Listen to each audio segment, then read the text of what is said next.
What's up, guys? What up with the wheelhouse, baby? You ready to hit it? You ready to get it? You ready to level up and get with it?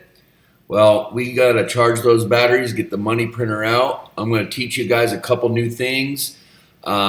This may seem kind of educational, but on this channel, we keep it real, and I kind of want to explain to you guys some things about the stock market, go through some historical math, and let you know why I don't worry about a stock market crash.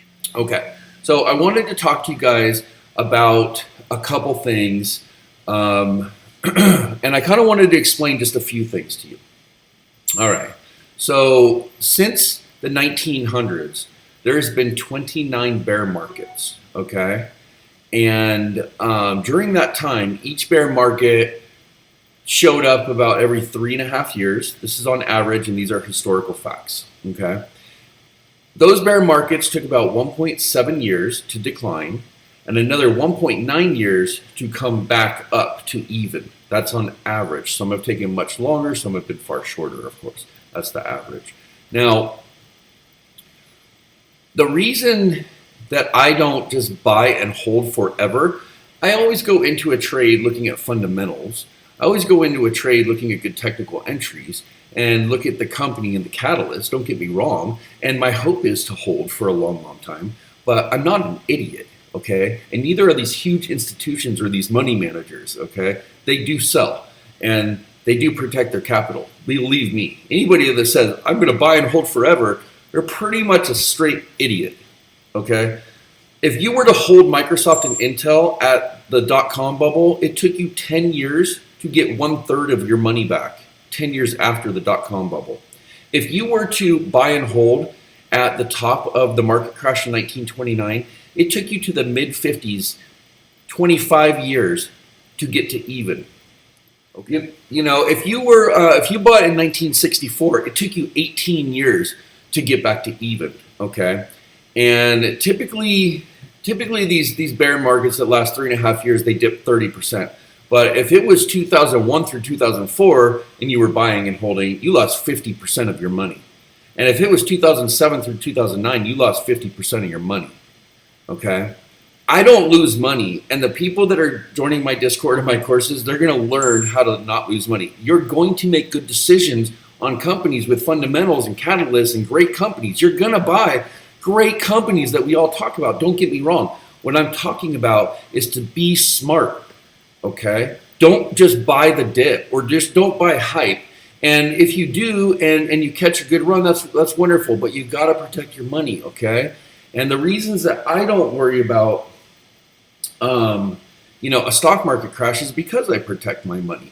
Now, another fact that I wanted to kind of go over with you really quick was during all the historical numbers that I was reading with the bear markets, the bull markets, the secular markets, which people don't talk about. See, money managers always say, well, if you give me your money, I'm going to invest it wisely. Well, what that really means, if you clean it all up, what it really means is they're going to take your money and they're going to trade it, okay? They're not going to buy and hold it. They're going to trade it so they can make commissions. That's number one.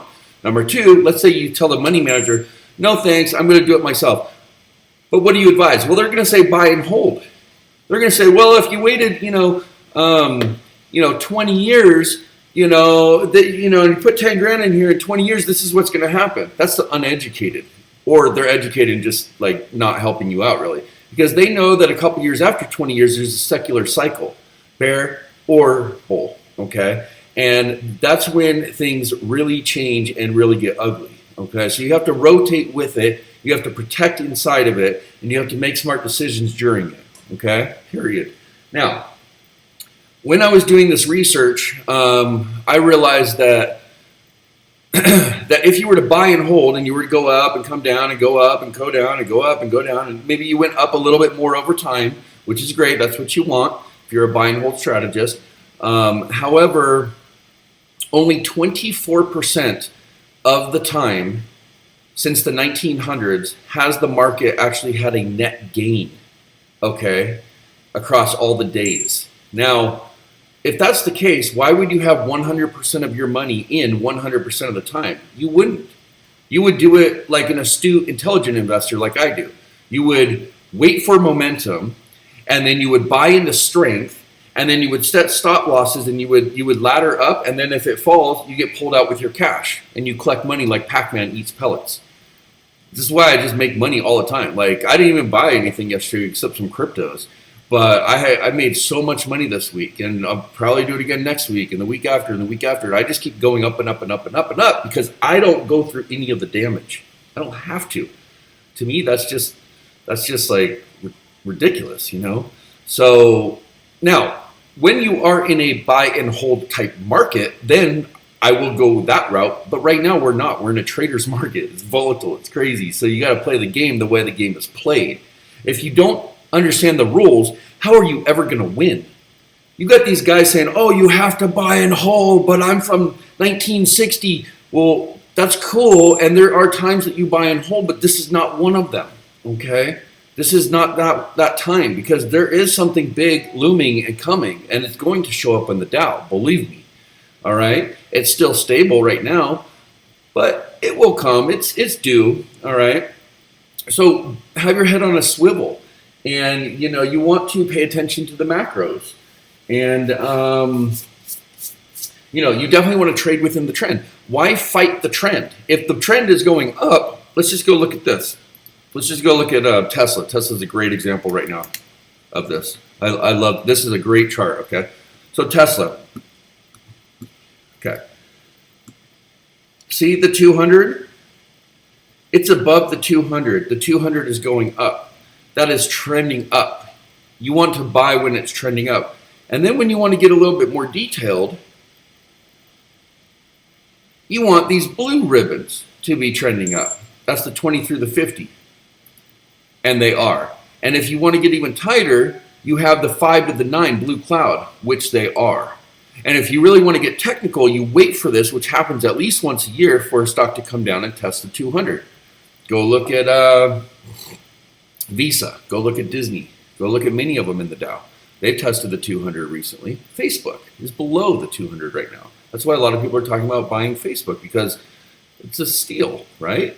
Now, you want to buy with the trend. If you're going to dollar cost average and you're going to buy and hold, you want to, you know, choose your target of what you want, watch and read the reports and understand the company and the services and the products, and then you want to buy when it approaches the 200. But you don't want to buy if it falls through the 200, okay? You don't want to do that. That's when you want to short. You want to make sure it bounces like Tesla did. It's okay that it scraped the bottom and then it kind of started to take off. Boom. Okay, let's just go look at another one. Sorry, like I said, I'm in quite a few crypto trades at the moment, and I'm kind of killing it right now. Let's just go look at Apple. Apple's a really good example of a truly good long-term hold, okay? Now, if you were to buy it back here, which was during the pandemic area, and you got it right when it crossed the 200, which is rare for Apple, you got to ride this entire thing up. You went through some consolidation, no big deal, a little rise, a little up, a little back down. You flirted with the 200, but you didn't drop. That would have been an excellent buy point, which was March 2021. Consolidated, kind of did this W, kind of went up, and boom, you're off to the races. So above the 200 is really good long-term hold. But even if you were kind of loose about it and you didn't want to have tight stop losses, you still should be putting your stop loss at the 200 at least once a day or once a week to protect capital, because when it does fall, it's going to fall faster than this whole time for it to go up could all disappear in 2, 3, 4 months. It could just, I'm not saying that's going to happen with Apple, nor do I believe that's going to happen with Apple. I'm just saying protect your capital just in case it were going to. That's all. So, the reasons I don't worry about a stock market crash is because I trade with the trend. I pay attention to the macros. I don't overwhelm and consume myself with all the little talking heads, people that are so freaked out about, every little thing to make news. Okay, I focus on the charts. The charts tell me the news. It shows up in the volume and the price action.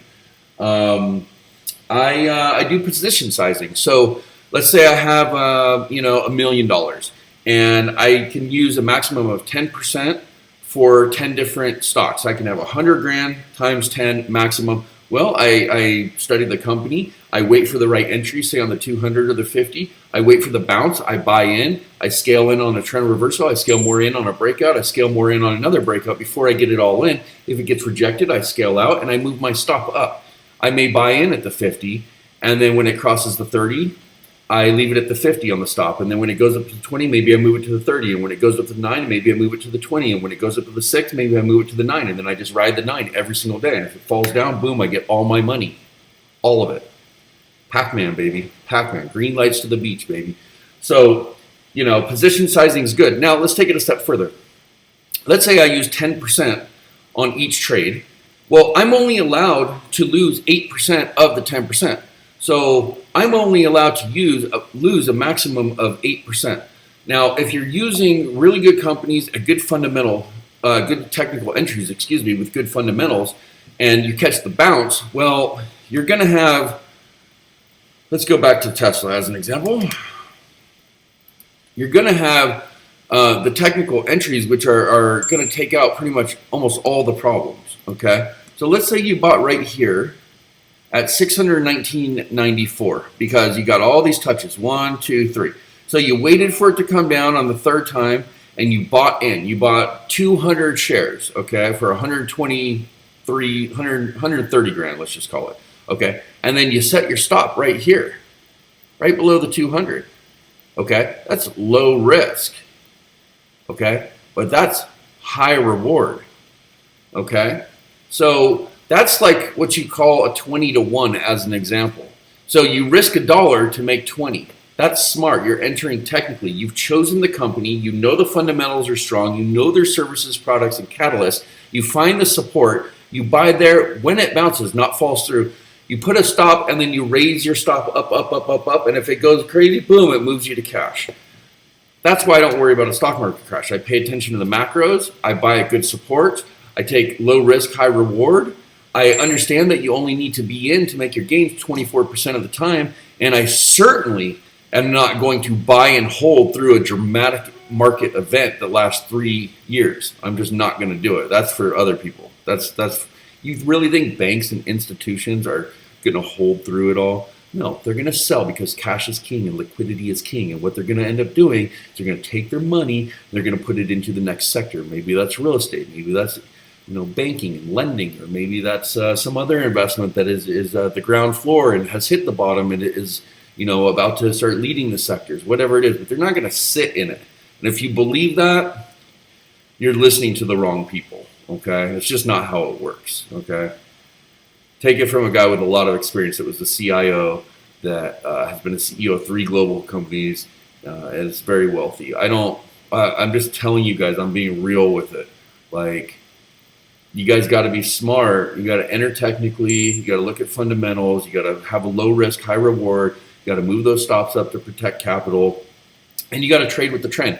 If you don't trade with the trend, then, it's not that you can't pick really good stocks against, like in a declining market. You can. Some will go up. Those are called leading stocks. I do it all the time, but I'm very experienced at that. But I also don't recommend it. I recommend that when everything is moving up and the tide is moving up, you pick stocks in the right sector during that move up, and it's a lot easier to make gains, okay? I mean, look, the king salmon swims upstream. The king salmon is strong, okay? It's not that, you can't do it. You can be strong and pick winners, but you got to know what you're doing. The king salmon is also the most pissed off fish in the whole world because it's born in a river. It goes to the ocean. It lives in the ocean for 5 years. It comes back to the exact same river it was born in. It goes back to the same spot in the river it was born in. It lays its eggs and then it dies.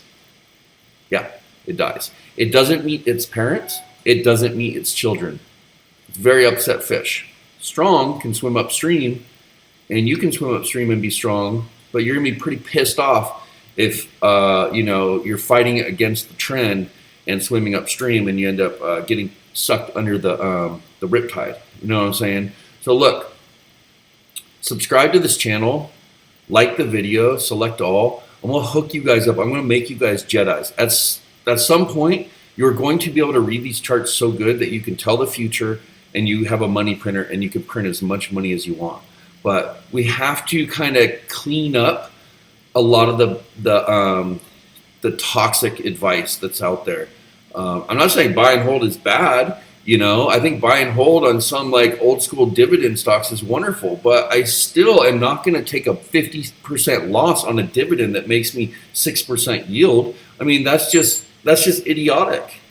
Okay, what are you so scared to hit the sell button and pay a little taxes? If you're a really good trader, you never worry about taxes. If you're a really good trader, you never worry about gas fees. That's just cost of doing business, baby. It's the cost of doing business. So look, I'm going to drop more knowledge on you as we go, and make sure you subscribe to this channel because I'm going to drop it like it's hot, and I'm going to change you guys into savages in the market. Okay, no more baby stepping, no more side stepping, no more habitual line stepping, no more playing games, guys. It's time to get savage. It's time to get sick with it. Okay, welcome to the wheelhouse.